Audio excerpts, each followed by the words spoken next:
What's up guys, XHOUNDISHx here, and today it's time for the old how to prepare video for the next expansion, which is of course Rise of Iron. And when I say it like that, I actually really enjoy these prepping videos, and prepping video expansions in general gets my juices flowing. It is worth saying though that it depends just how much you want to prepare. I have no problem with getting loads of stuff at once and kind of clearing new content fast because I really love the game and I know that I'll still play it, but bear in mind we will probably see some kind of content drought down the road after Rise of Iron, so really it's up to you whether you want to rush through content. It's by no means necessary to do. Also, things do change as well, and we don't know how content could change in Rise of Iron or how the systems could change, so we do have to do a little bit of speculation as to what will actually work in a kind of Rise of Iron world in terms of preparation for now. But anyway, let's get into it. So, having maxed out legendary marks, this is just generally useful. There's going to be a bunch of new vendor gear to pick up, so that's something to do right there. Weekly Shax bounties might be worth completing and just holding on to. It's possible that these could drop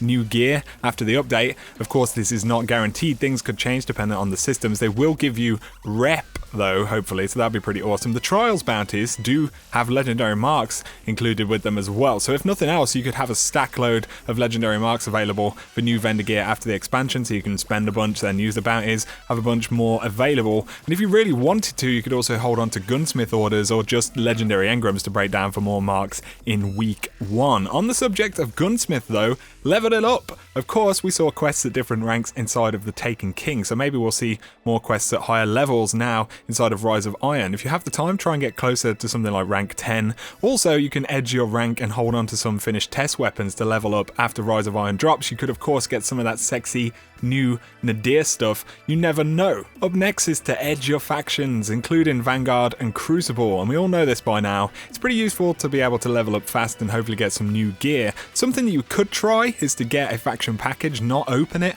and then edge your faction towards the next rank and just hold on to the package, leave it there, then go pick it up after Rise of Iron. It's possible that you could open and get some new stuff. It's also possible that holding packages won't work, won't give you new stuff, or will vanish or something like that, depending on what Bungie do. So it depends, whether you want to do all of this, but of course edging your factions either way will be very useful. You can also stack heavy ammo synths from Gunsmith or Varix for more faction rep.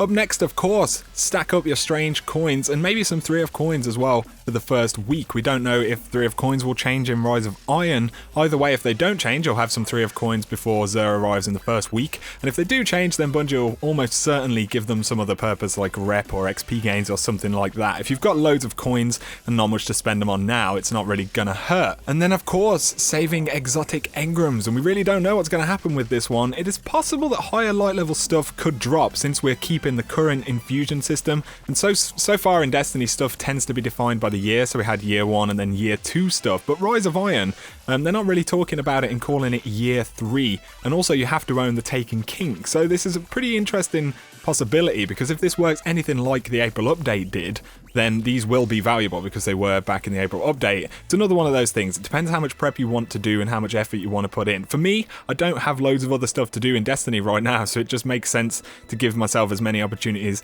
as I can since, I want to do that stuff. It also seems very likely that vaults will be expanded in Rise of Iron, so try to hang on to as much stuff as you possibly can, that you actually want. Try and avoid deleting stuff simply for space purposes. Some things can become somewhat inaccessible after new content is released, so it's something to think about either way. But there you go, guys. That's about all of the Rise of Iron prep that I can think of. Let me know in the comments if there's anything you can think of that I've missed out, or any prep that you are going to be doing for Rise of Iron. If you have enjoyed the video, a like down below is always appreciated, and if you guys are new to the channel, feel free to hit subscribe for a hell of a lot more Destiny content. For now, you guys have an awesome day.